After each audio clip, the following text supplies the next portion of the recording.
day, everyone. Eric from Helps here. My name's Eric Olsen, lead attorney at Helps. Helps is a national law firm. We represent seniors and disabled persons who owe debt they can't afford to pay.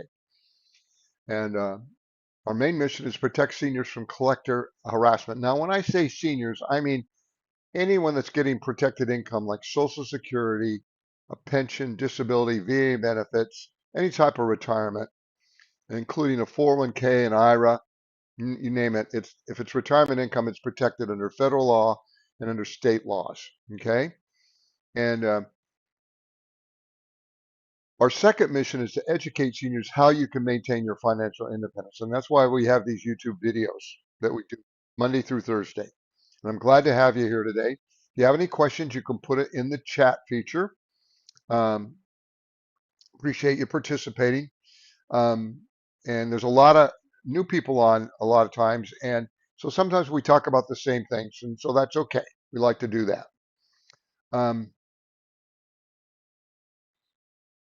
So the title for today, I don't know if we got, but I said reasons for seniors not to worry about debt. So if you're new, I'll give you some basic reasons why you don't need to worry about debt. Now, you can certainly pay debt if you can afford it, but if you can't, there's protections. And statistically, almost half of seniors are classified as economically vulnerable. Okay, and that's they have incomes within 200% of the poverty line. Now that's a lot of seniors, almost 40 million. And the older you get, the more seniors fall into that classification. And then there's seniors that are actually under the poverty level too, as well. A significant percentage of them. Um, and that's what Helps does. We help these seniors. And how do we do it? We can't put more money in your pocket, but what we can do is we can instruct you how you don't need to pay debt that you have. You can stop paying that debt.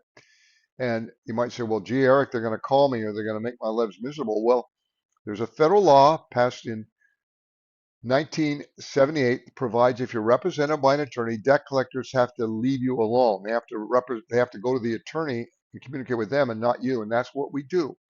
When people find out about Helps, they enroll with Helps. They give us the creditors to whom they owe money. We send out a cease and desist letter and they leave them alone. Now, if you get another letter or another contact from a new debt collector, you let us know. The magic about Helps is we represent you ongoing, literally for the rest of your life, if you want, so that you don't have to deal with debt collectors again. Okay? If you by chance get sued, it's possible you could get sued. Um, um, you get us a copy of the lawsuit. We usually need the first 3 or 4 pages. Then we're going to send a letter to the attorney who sued you, letting them know that your income is protected and let him know that you're not going to do anything. We understand they can get a judgment. Remind them of the protected nature of your bank account.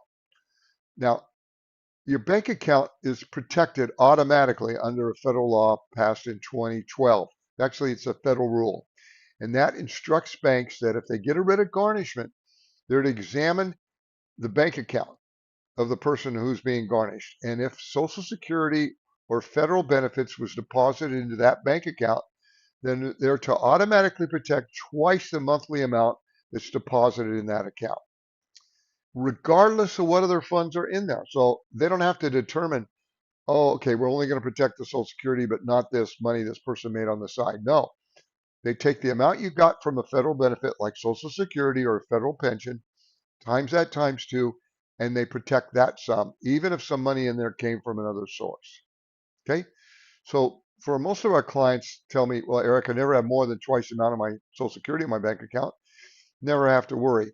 Now, you don't have to worry in the first place unless you're sued. If you haven't been sued, it doesn't matter how many bank accounts you have or whatever. If you were sued, and you would have time to consolidate to one bank account and just keep the balance in there less than twice the amount of your Social Security, and that's protected. Okay. Um, when people find out about Helps, they listen to our YouTube videos, and then maybe they get on our website down here, right? www.helpsishere.org, and either call on the phone or you can fill a questionnaire out on the website, and we'll get back to you. Either way, we'll talk to you. We've got lots of attorneys and paralegals available to speak. They can talk right now if you want to, one of them. And then we're going to ask you a series of questions about your financial situation. Okay. So, so if you are struggling and you are a senior and you're having difficulty, um, your income is protected. Now, what about your assets? Well, okay. There's there's state laws and there's federal laws too that protect your assets. Okay. I've already explained how your income in your bank account is protected. Um, there's laws that protect equity in a home, laws that protect equity in a car, household goods, and it varies from state to state. But one thing to remember is it's not the practice of consumer judgment creditors like a credit card company that would get a judgment against you to try to take your property. Okay, a car, maybe, or a home, or anything. They just don't do that. Well, even if you have equity in the property over and above the exemption for the particular state in which you live. See, some states protect all the property, for example, all the equity in a home. Texas, Florida, pretty much. Others, some states, Oklahoma, Kansas, the Dakotas. Um, but other states have a certain amount. But even if you live in a state that maybe only protects 25,000 in equity in a home, even if you have equity more than that, and a credit card company were to get a judgment against you, they're not going to take your home. They don't do that for a lot of different reasons. We talk about that as we talk about today, and people ask questions. I'll explain that further. Um, Unfortunately, the things we talk about here, it helps. A lot of it, debt collectors and creditors, and even companies that supposedly help seniors, don't tell seniors about this stuff. Um, Debt management companies that help people pay debt, or debt settlement companies. If a senior calls, with rare exception, they're not going to say, well, by the way, Mr. Jones or Mrs. Jones, you don't need our help because all your income is protected by federal law and they can't take anything. You don't need to, instead, they sign them up, sometimes putting seniors into utter poverty, making a payment they can't afford to pay. Okay. So if you're signed up with debt settlement or debt management and you were never told that your income was protected, you weren't given the complete story. And withholding critical information from someone about their finances is for your financial benefit, like for these companies' financial benefit that you would sign up from them, is a definition of fraud. So, in my opinion, a lot of these companies that do this, when it comes to seniors, they're acting fraudulently. Now, now, I think one way they try to get away with it is if you call them on the phone and they'll ask you about your income and stuff. They're not going to ask you about the source of your income. Okay. Um, if they were to ask about the source of the income, they would feel a little bit guilty more. But a lot of times they they could tell what your income is. If they can tell by maybe the sound of your voice that you're older, but they don't ask that question, maybe to assuage their guilt. So so they can try to sign you up, put you in a program to pay the debt back when you can't afford to and you don't need to. So please listen to what we talk about today. Listen to our other videos. Look at our webpage and call if you have any questions. Don't want you to worry. Okay. Um,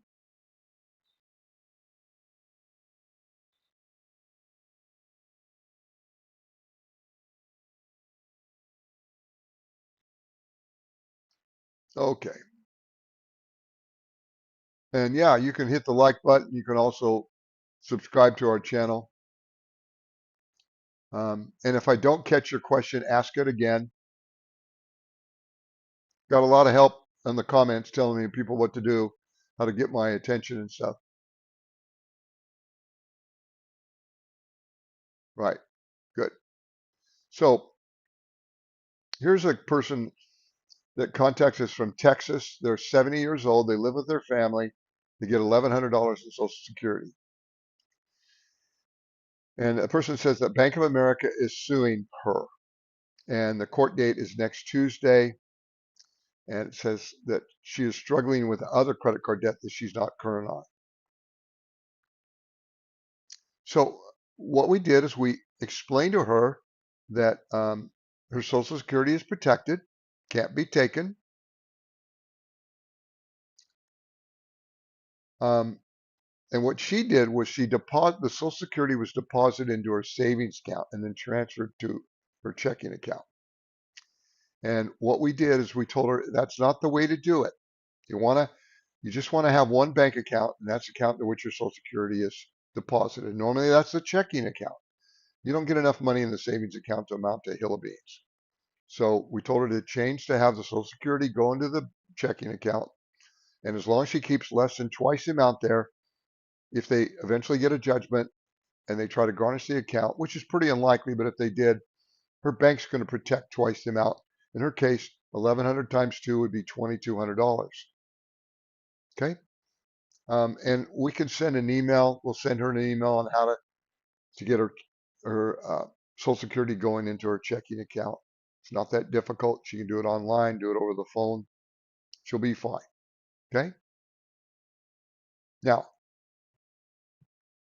if she made a mistake and they did garnish and it was in a different bank account, they could hold that money up and she could file a challenge to garnishment or claim an exemption to get the money back.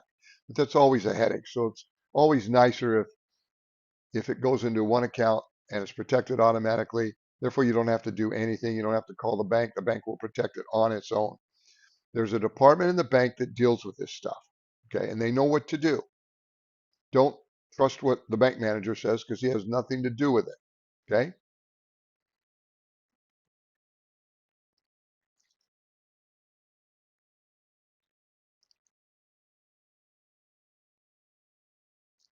Um, okay. Here we go.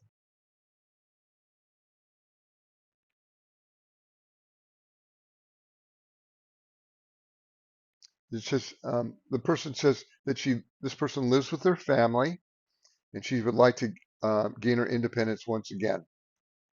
She's looking for senior housing. So we sent her an email on. See, our main mission is to protect seniors from collector harassment. Our second mission is to educate seniors how they can maintain their financial independence. And so we sent her an email on Section 8 housing. She can apply for Section 8 housing. Often there's a waiting list. However, you can apply for Section 8 housing anywhere in the country normally. Um, the reason you can apply anywhere in the country is the program. They want to tell seniors that, if they need to move to go to a place to be closer to their family as they get older, they can do that and get on Section 8. So you don't have to apply just from where you live. You can go to other places too. And some places have shorter waiting periods than others. Okay. And we have a couple emails that talk about Section 8 that you can talk about. And no, normally Section 8, that's subsidized housing. They require you pay about a third of your income for the rent. So, if it's $1,000 rent, $333. Um, and if you got $1,000 in income, you pay $333 for your rent, no matter what the rent costs. The government pays the rest. Okay. Um,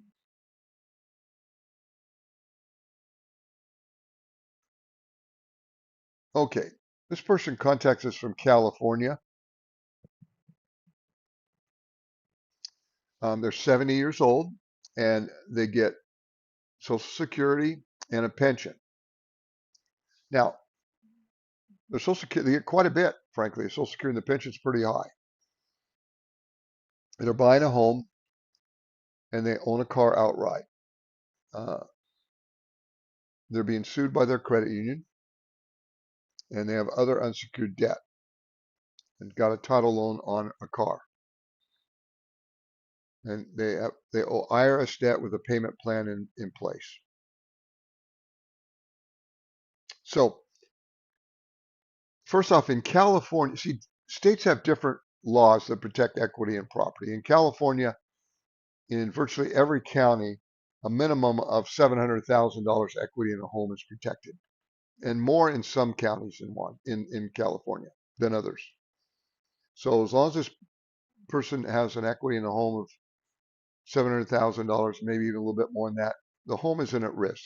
I mean, you, you can even sell the home free from any. If someone sued and got a judgment, you can even sell the home and get the money out of the house without having to go to court or having any other legal proceedings. Um, Now, I don't know the details, but they're paying the IRS a little bit of money. Probably okay because they got a fair amount of income, so they may want to keep paying the IRS. But they had quite a bit of debt, and so they enrolled with helps. That way they don't have to worry about this other debt. See, it's kind of funny. And we help people all over the country, and in some states, it's more expensive to live than other states. In California, there's parts of California that can be very expensive. So you might look at your income for that part of the country and say, well, that's a lot of money. But in California, it isn't a lot of money. So, when you enroll in helps, we don't put a limit on your income. Okay. All you have to do to enroll in helps is you have to have debt. You either be a senior or disabled and be getting protected income like Social Security, a pension, disability, VA benefit. And then we can enroll you. We don't turn anyone away that needs our help. Which leads me to the next thing that I read this on a comment this morning when I was preparing for YouTube Live. The guy says, so you mean my Social Security and VA benefits are protected? And he goes, wow, no one never told me that. Not my attorney. Yeah, well, you're hearing it from me. Your Social Security and your VA benefits and your other forms of retirement are protected. Can't be taken from you. Okay.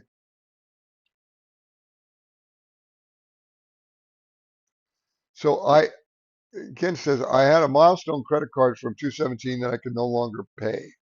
They sent me a collection letter with a code G collection notation. Do you know what that means?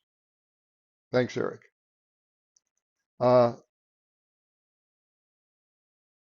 No, but I'll make a comment anyway. Um, most, almost all states have what's called a statute of limitations, which means they have a certain time period with which they can sue you, file a lawsuit for a debt you owe. A common that might be 5 or 6 years, and it usually goes from the date that 5 or 6 years is either from the date when you incurred the bill, or often also when you last made a payment. So 2017, that would be what, 8 years ago. So if you haven't paid the debt within the last 8 years, they legally can't sue you, and they can't legally threaten to sue you. They can still try to collect. And the problem is, in some states, if you make a payment, then you start the statute of limitations up again. So I'm guessing a code G might be, maybe you're beyond the statute of limitations. They can't sue. I don't, that doesn't, it's not a magic clue to me on what code G means. Okay. But once again, uh, if you're getting Social Security or pension, protected income, you don't need to worry about the collection notice. And if you're part of helps, you get us a notice, you get us a copy of that. We're going to send a cease and desist letter out to that debt collector, so they leave you alone. I've talked to people that have gotten collection notices from debts they owed from 20 years or even older. Okay.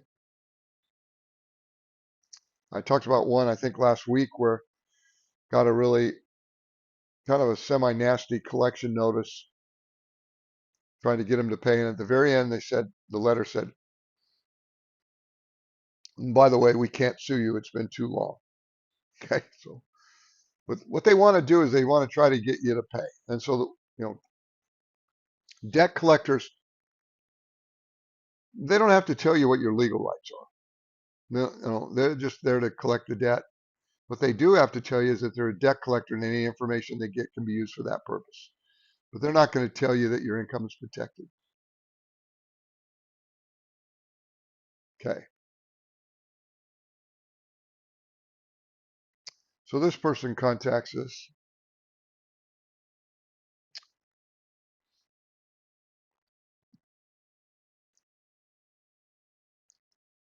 I'm with Guardian Litigation for the past 3 months. I'm paying them a fee of $605 the past 3 months for a credit card. They have not really come up with agreement with them. What can I do? Please let me know how I can get this done. Get done with this. Please send me an email. Okay. Um,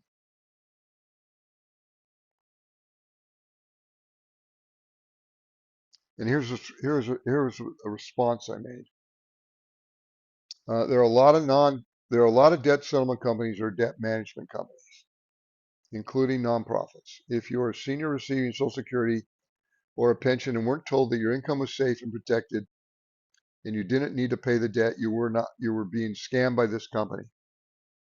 With few exceptions, they don't tell seniors about their protected income. Instead, sign them up, often putting seniors in utter poverty, making payments to debts they don't have to pay. And then, particularly in this company, I just looked up, this is what artificial intelligence says about Guardian litigation. I don't know anything about them. It says, while not officially labeled a scam, Guardian Litigation Group faces numerous complaints on sites like the Better Business Bureau alleging deceptive practices, including failing to settle debt as promised, not providing refunds, and making it difficult to cancel services. These complaints suggest that the company may not be delivering the services it promises, which has led some customers to feel scammed. That's what artificial intelligence says about it. Okay.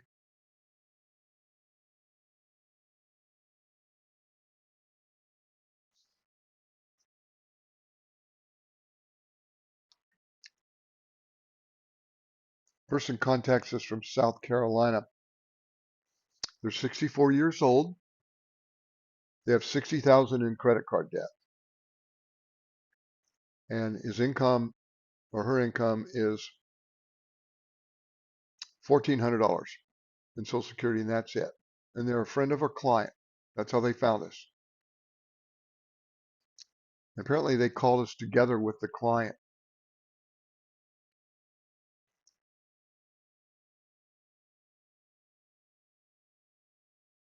And this is the notes from our paralegal that called her back. He says, I went over what Helps does. She says she is reticent but very polite. And the paralegal put down, perhaps she is overwhelmed. We talk to a lot of seniors that are overwhelmed with debt. That's why, when you call, you can always call us and ask questions. A lot of times seniors call us 2, 3, 4, 5, or 6 times before they finally decide and help. They look at a lot of our videos, look at our webpage, look at their comments until they feel comfortable with what we do to help people. We don't pressure anyone to enroll in Helps. No, the cost is minimal. No, we don't pressure anyone. We don't need to. Helps sells itself.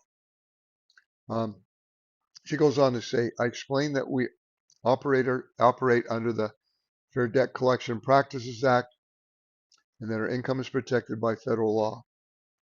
So she is in a different boat now. Okay? She'll read the email, watch some videos, and speak with us tomorrow. This was on October 22nd. And then on October 23rd, she talked to someone else, a different paralegal that helps.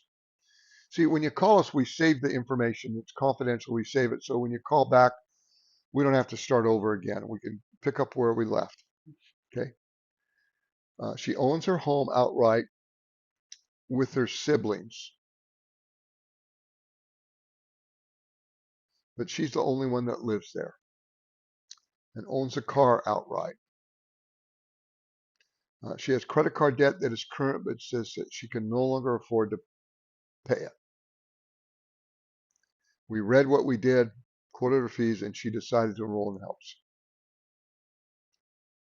And yeah, she's going to be fine. They're not going to be able to take her home. They're not going to take her car. And she can stop paying the credit card debt and be protected from the credit card companies can't harass her. Now, they can still send her, an original creditor will still send a bill to her, But if she doesn't want to get the bill, she can do a change of address, have bills sent to her name, care of helps with our address. Okay?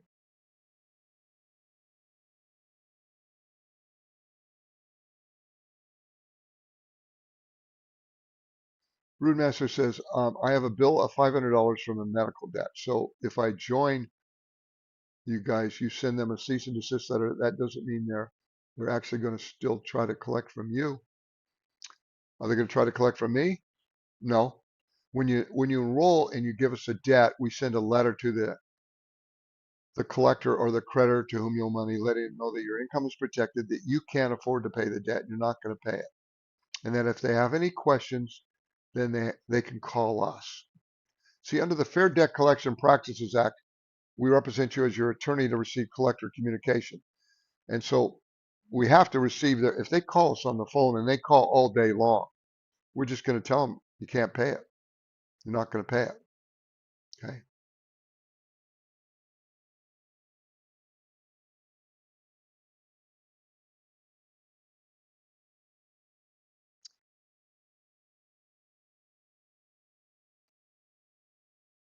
Rubenster says, I mean, how can I find out what bank that you banked from? I don't know what's then the question. Um, if the question is this, if someone sues you and gets a judgment, you're asking how can they find out where you bank to try to garnish your bank account? That's a good question. There's no place they can go automatically to find out where you bank. That's why it's very rare that it helps client that even if someone is sued, that there's an attempt by a creditor to try to garnish their bank account. Remember, if you enroll it helps and you get sued, we're going to send a letter to the attorney that sued you, letting know that your income is protected.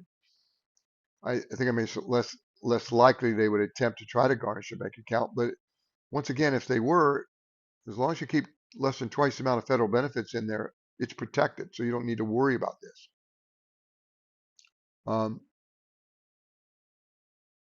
Eric, just got on, so sorry if you spoke on this. Don't ever be sorry if we talk about things we talked about, because we have new people come on all the time. And enough of you've told me you like to hear the same thing over and over again. I kind of believe it.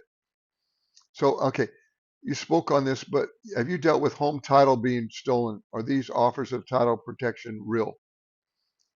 I think it's a scam. I'll explain why. Okay. So let's say you owned a home and someone, you can't be scammed out of that home. If someone else forged okay, if you're going to try to transfer a title, first off, you have to sign it and it has to be notarized by a notary. And if you ever been to a notary, they want to look at your ID and with a picture on it, they're going to be careful that they're notarizing the person who actually is signing it, the right person. So if someone is intimidating you, who's going to notarize it? The person isn't going to have your ID. But let's say they scammed it and they forged ID and stuff, and then they signed it, but it wasn't you. Um, that is meaningless. I mean, that a, a proceeding could be filed in court uh, to have that transfer set aside because it's fraudulent. Okay, and so these title protection companies, what they do is, I don't know what they do. To tell you the truth, because you don't need it's the likelihood of this happening is so remote, and the advertisements they talk about is like this happens every day, which it doesn't. In 46 years of practice, I've never ever once had someone come to me and say my title got fraudulently conveyed to someone else. Never had it happen. You think I would have heard about that in 46 years of practice? Tens of thousands of clients and help since 2012.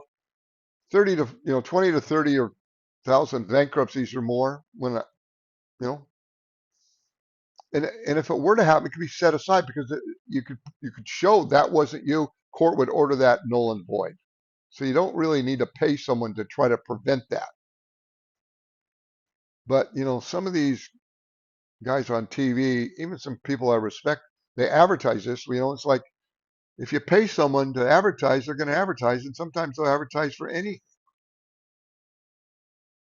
Okay, so that's my feeling about it's a waste of money to pay for a title protection.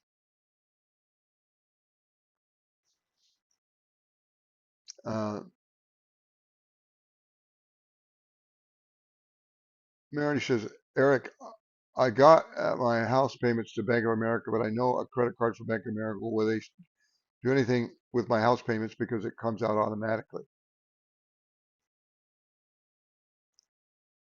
So here's the deal. Marty's saying, hey, says I make a payment on my house to Bank of America, and I also have a credit card to Bank of America. And if I don't pay the credit card, is that going to foul up with my house payment? Answer is no. No, they don't. They're completely, totally, 1,000,000,000% separate. It has nothing. Neither one have anything to do with others. Okay, and it's the same thing. Sometimes you hear me talk about credit unions. Same thing with credit union. A mortgage loan has nothing to do with a loan on a credit card. Now, um, so no, you're not going to have a problem.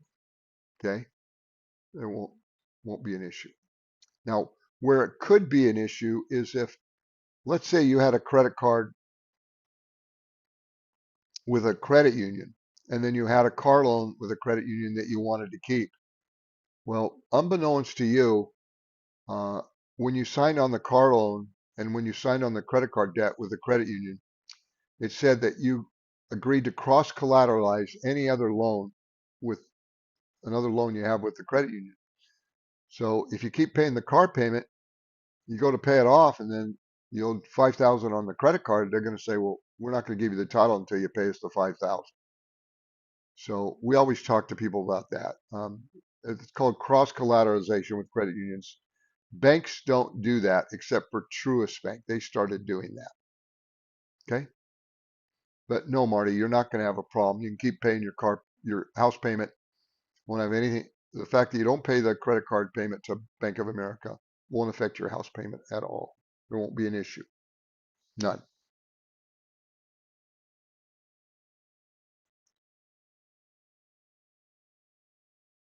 Okay. So this person contacts us from Nevada. They're age 70. They have 67,000 in debt. Only income is $2,300 in Social Security. They're paying $900 in rent, and they own a car outright. So that means they're living off of 1,400 bucks.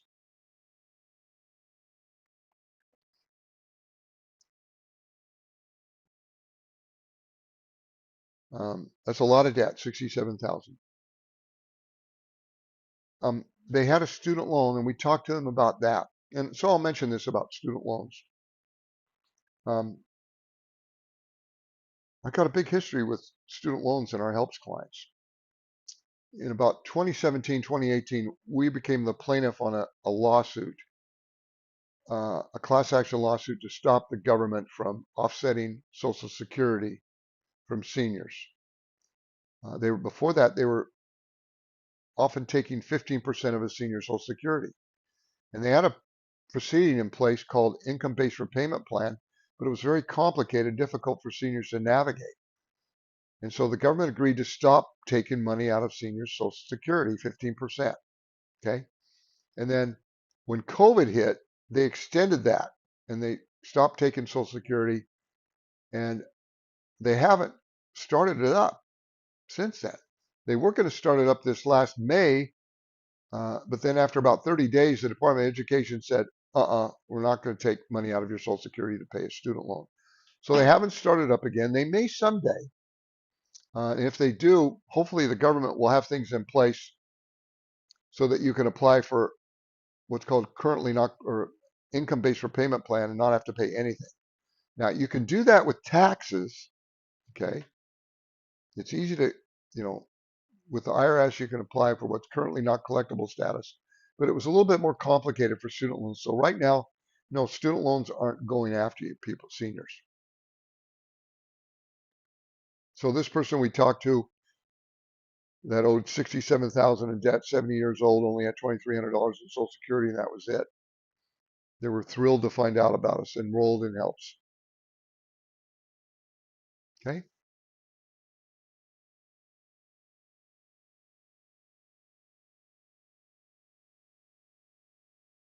So this person contacts us from Washington. The husband was 83 and the wife is 78.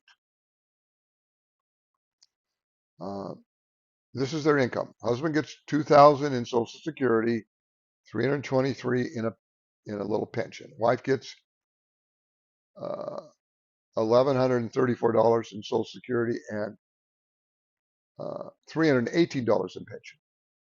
They have a free and clear car, but what they do have is $100,000 in credit card debt, in unsecured debt. That's a lot. Um, the paralegal wrote down, he says, I spoke with the wife. They were considering filing for bankruptcy, but then it was recommended that they call us. They researched our website and are interested in our services. We went over what we did, uh, and she wanted to know, can I keep a credit card? And we answered, yeah. See, when you enroll in helps or when you talk to us, one of the questions we're going to ask you, do you have a credit card with a smaller balance or nothing to owe that you still want to keep? If the answer is yes, you can keep that credit card as long as it's not backed by a bank with whom you have another credit card you're not going to pay. Helps is different than bankruptcy. In bankruptcy, all your credit is cut off whether you owe them anything or not. So if you filed a bankruptcy and you had a credit card that you owe nothing on, that credit card company is going to find out you filed bankruptcy. The bank subscribed to a service that lets them know if someone filed bankruptcy. One of their clients filed bankruptcy and they're going to cut the credit off. So it goes on. We sent them a bunch of emails about helps and what we do. It says they're going to review what we sent them and may give us a call back to enroll. We sent them an email about YouTube Live that we're doing today. We sent them an email about who can help help.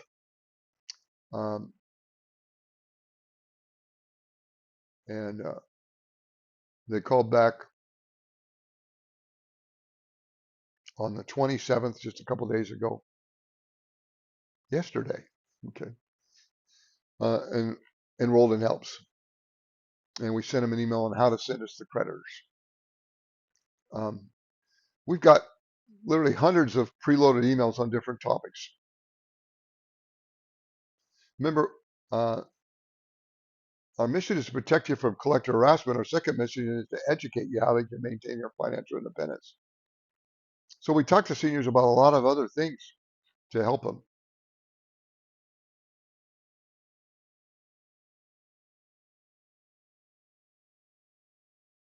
So you don't need to hesitate to call. If you have any questions, call us. I talk to a lot of people that tell me, oh, I wish I would have called you sooner. Okay? Never any pressure when you call us.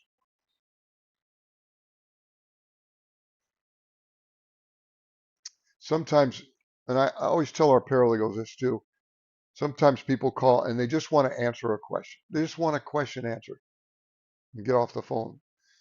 So I try to teach our staff that we should always say, I can answer a question, but we need to ask a few at first. And why is that? Well, if we just answer a question of someone, we could probably answer it, but there may be there's a lot of times there's some other factors that you're not aware of that you need to know about so that you could make a more informed decision. If you assume things and then we just answer your question and then we hang up the phone, you may be left making a bad decision because you don't have complete information about your situation and what your options are.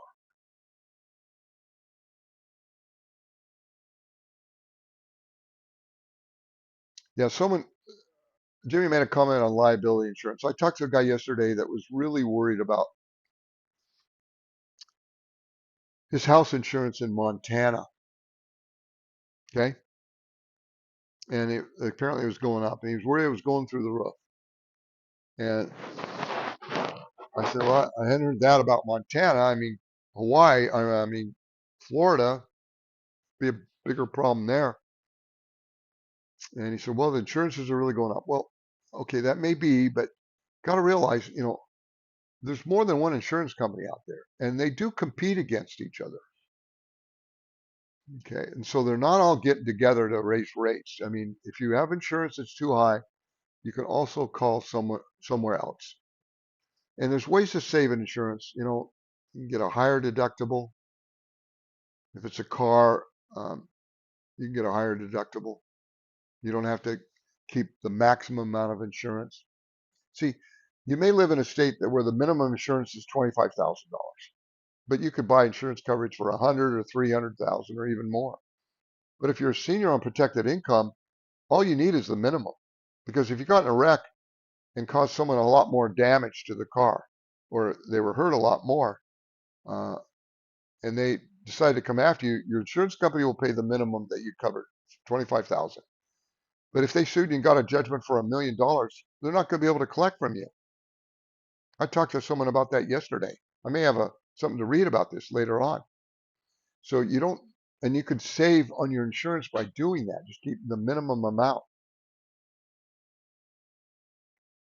Okay, that makes sense. If it doesn't, you let me know because we'll go over it again.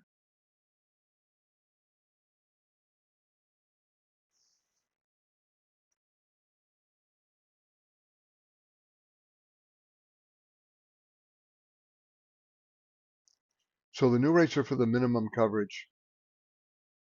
So that's just liability, Jimmy. Yeah. Sometimes if you have collision or comprehensive on there, that can cause the insurance rates to go up. So if you've got an older model car that isn't worth a whole lot, you probably don't need to have collision or comprehensive on there, okay? Because especially if you're a decent driver or don't drive that much, because when you add collision and comprehensive, then what does that mean? Okay, well, I'll explain what that means. Liability is what you're required to have your driver's license. You don't have liability, you get caught driving, they're going to suspend your license. Okay, but collision, what that does is if you get in a wreck, it will cover your car for its damage. Okay, and then comprehensive, it'll cover your car if a tree limb falls on it, or maybe a deer runs out in front of it, or it gets flooded or something like that. It covers your car. Liability covers the other guy's car. So if you got an older model car, it isn't worth a whole lot, or you're a pretty good driver, you can save money on insurance by getting rid of the collision and the comprehensive. Okay? Makes sense? Okay, I'll explain it again. If you have any questions, you always call and talk to us about this. So Mrs. H asks, Eric, when a senior is still working and next year needs to file taxes and they get a form about owing the credit card company, is that year they don't file that? Will that hurt them later? Well, I think what you're asking is most of our clients don't need to file taxes. Okay. If your only income is Social Security, you're not going to need to file taxes. Um, but let's say you have a side job. Even then, you may not need to file taxes unless you make over a certain amount. But let's say you were required to file taxes and you didn't pay a debt. It's possible a creditor could send you what's called a 1099-C, which is a thing that you get from like a credit card company that says, hey, you didn't pay this debt. Therefore, this should be counted as income towards you. And they send that form to the IRS. Um, and um, if you file taxes, we have emails that explain what to do. If you're insolvent, which means if your debt exceeds your assets, you can file a form called Form 982, and you're not required to pay the tax. But even if you did file a form, even if you filed a 1099-C and you were required to file tax, if your income is modest or lower, you can get on currently not collectible status and not have to pay the tax. We'll go over that with you. Okay? If you have a question on that.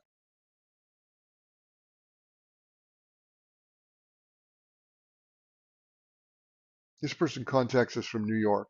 They're 63, married, but the debt is just with his wife, and she owes $27,000. And this is what the notes say. This is what he said. I was hoping to see what services you have regarding credit card debt problems. I have one creditor that is getting ready to file a lawsuit. It's a bit detailed as to how I got where I am, but there's no way I can pay this debt. I've tried numerous times to make some sort of agreement or settlement. They will not do anything to help me. The interest alone, last time I was paying it, was nearly $500 a month. So he must owe more than 27,000, that's for sure. That's nearly half of my monthly income for this just one credit card bill. They are so unreasonable. Please respond so I can try and get help or move on. I'm trying desperately to not lose our home that my husband and I have shared for almost 40 years now and raised our children. Thank you. Um,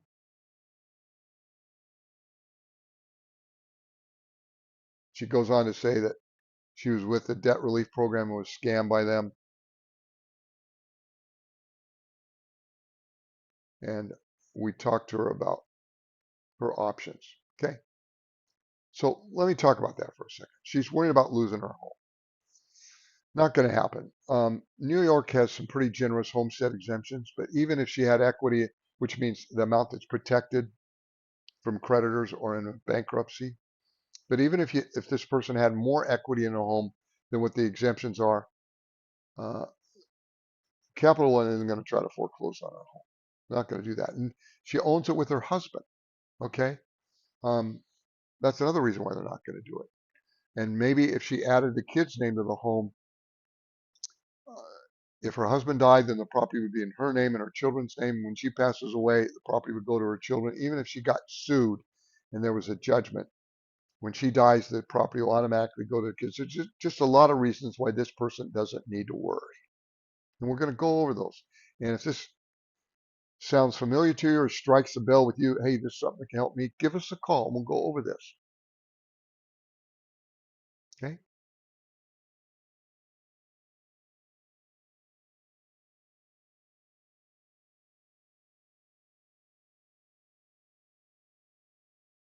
So this is the rest of the email. This client emailed us back, or this potential client email. She emailed us back. This is what she said. Thank you, Amy, for the information. Amy is one of our paralegals. I will keep this information in mind. I was hoping not to go to such extremes just yet. Um, well, it's not really an extreme. Your income is protected. You don't have to pay the debt. And it's easy to solve the problem with you not being harassed. And then it goes, I know we discussed a little about the fees for me to join. I hope I understood correctly.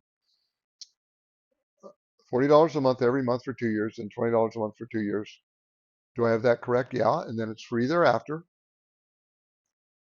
There's one place I talked to, they wanted $400 a month. Can I clarify that and ask about any hidden fees or membership? No, there's no hidden fees or membership. In fact, when you enroll in Helps, it doesn't cost any, we get the first 30 to 60 days free.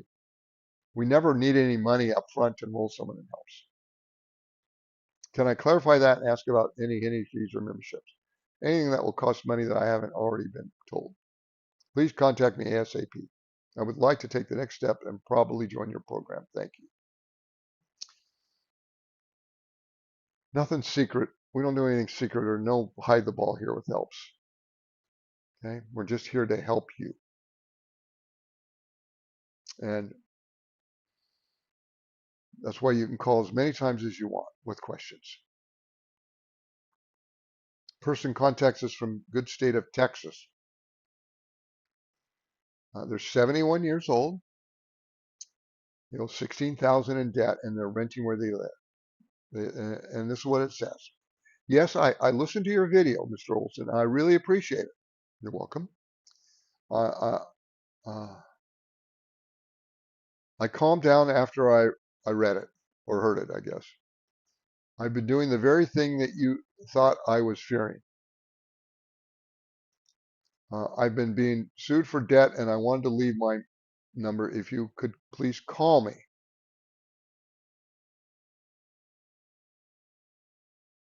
And he tried to get a hold of us, and he had difficulty getting a hold of us. I'm sorry.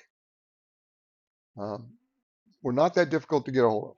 But we deal with a lot of clients. Some of our clients are older than others, so we want to make it easy for you guys. If you have a question, you can call this phone number 855-435-7787.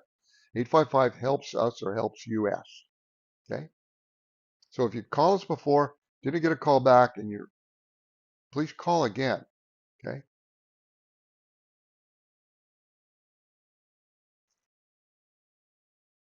And so I was very happy, surprised to see, yes, you're still here doing this good help here, giving to senior citizens. So anyway, that's what I'm calling about. I'm being sued for debt. If you please give me a call when one is possible. And my last thing, he says, I highlighted this. And what you said really makes a lot of sense. Like, why don't you worry? I'm on Social Security. I don't need to worry. And that's it. You're right. You don't need to worry. You're going to be fine. But what we're going to do is stop those creditors from harassing you. And if you get sued, you're not going to have to go to court. We're going to explain why. You always have someone to call. So that's the neat thing about helps. And that's why our representation isn't just one time, it's ongoing. Because we get calls from people that enrolled in helps 5, 6, 7, 10 years ago. Okay. Now, obviously, as time goes on, there's fewer problems, but we'll always be there for you. But he says, this is what it says. But I would appreciate a call if you can. I know you all have to be very busy, but thank you so much for doing this. I appreciate you very much for what you're doing for senior citizens. That's truly wonderful. Thank you. Well, you appreciated us. That's nice. And so I know that I'm sure we called this guy back. We really make an effort to call people back. And we call them back, if someone tries to reach us, we'll call them back 2, 3, or 4 or 5, 4 times. We try not to give up. We'll call them on different days to get through to them. And we'll send them an email. Sometimes we'll even text them so they know that we tried to reach out to them. Because we don't want you to be out there scared or flustered or make a mistake. So this guy from Texas was very glad to find us. Oh, let me see.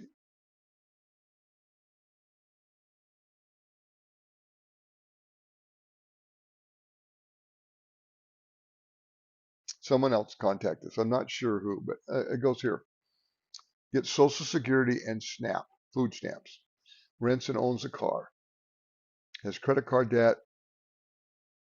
Owes money through an old phone provider.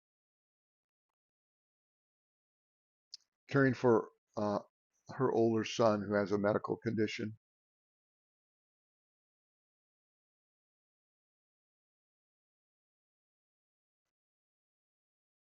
She's been helping him because he's waiting to get Social Security, and she asked for a fee waiver for herself until he gets his disability income, and we agreed to do that.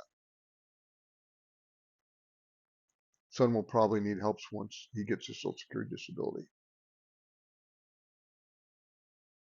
Actually, we set up the billing to start in January, but we're going to enroll her. We enrolled her now. We're going to help her right now. See, we work with people. That's what we do.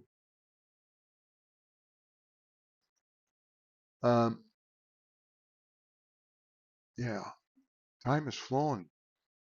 I guess when you're having fun, right? Got just about 6 more minutes. Person contacts us from Virginia. $1,300 Social Security and $1,300 wages. It's seasonal work. He doesn't get, I don't know what he's doing, but he just works during certain times of the year. Dealing with a lawsuit from Capital One where they've already taken his savings that was about $700. Well, the reason they took it as savings is because he put his Social Security in that savings account, which you just want to have one account if there's a judgment. That's the account in which your Social Security goes. Um,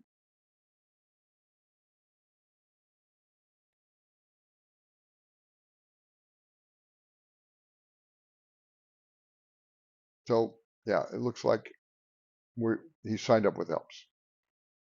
We're going to help him. Now, if he did put that Social Security into the savings account, and if he could file a claim of exemption or challenge and garnishment. There's time limits to do that, and then the court would order that the money be given back to him.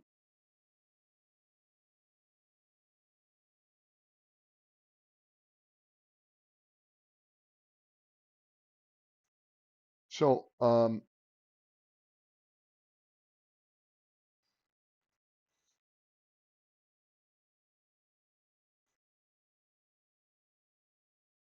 I'll conclude with this one. Okay, it's a little bit different. What happens with my brother-in-law is a senior retired on 3,200 Social Security disability and military pension of 2,000. He's being sued and liable for a car accident in which the other person was injured while my brother-in-law was driving drunk.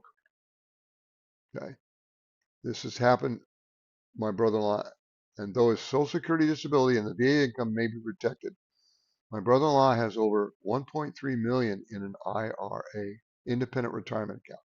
He is not drawn from yet, and since he will be found guilty on this drunk accident, and the injured lady is suing for over $1 million, what will happen? Will my brother-in-law's IRA be taken for that lawsuit? It's a real mess. Yeah, this is an unusual question, but I got the answer.